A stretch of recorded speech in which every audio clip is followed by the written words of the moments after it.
One of the justifications that appears constantly in relationship discussions is the phrase, "He's my best friend." All too often, a woman will describe a partner who puts her through a veritable nightmare. And when someone points out the mistreatment, the inevitable defense is that trite line, thrown in with a handful of minor niceties. It is time to dismantle the idea of a romantic partner versus a best friend. Your man should not be your best friend.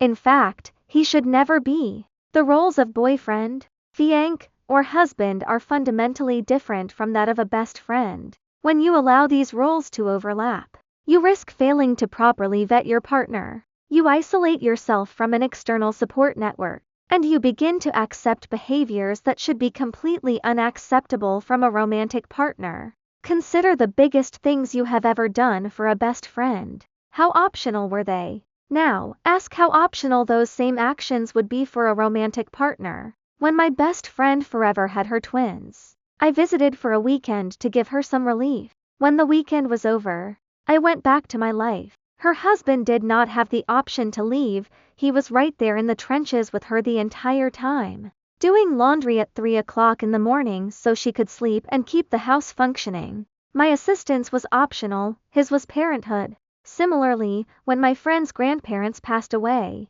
my attendance at the funerals depended entirely on convenience and location. I loved them deeply, but showing up was an option for me. For their husbands, it was a duty. Those men were there holding their wives, supporting them through the darkest moments without a second thought. You might take care of a friend when she is sick, drive her to the hospital, or pick her up from the airport, but it is not your ultimate responsibility. If something more pressing arises in your life, you handle your own responsibilities first. But if your partner needs to go to the hospital, you will leave work at the drop of a hat to sit with him for the duration.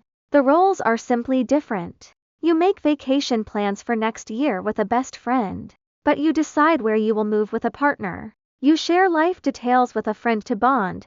You share them with a partner because what happens to you directly impacts his life too. You discuss a job offer with a friend for an opinion, but you discuss it with a partner because it requires reassessing your entire future together. Think of a marriage like rowing a boat. You and your partner must row the exact same boat together to reach your goals. Your friends, on the other hand, are in separate boats heading along a similar path. Because you are inside your own boat, you cannot see it from the outside. Your friends are there to provide that crucial outside perspective. They look out for you, notice things you might miss, and throw you a lifeline when your relationship faces hardships.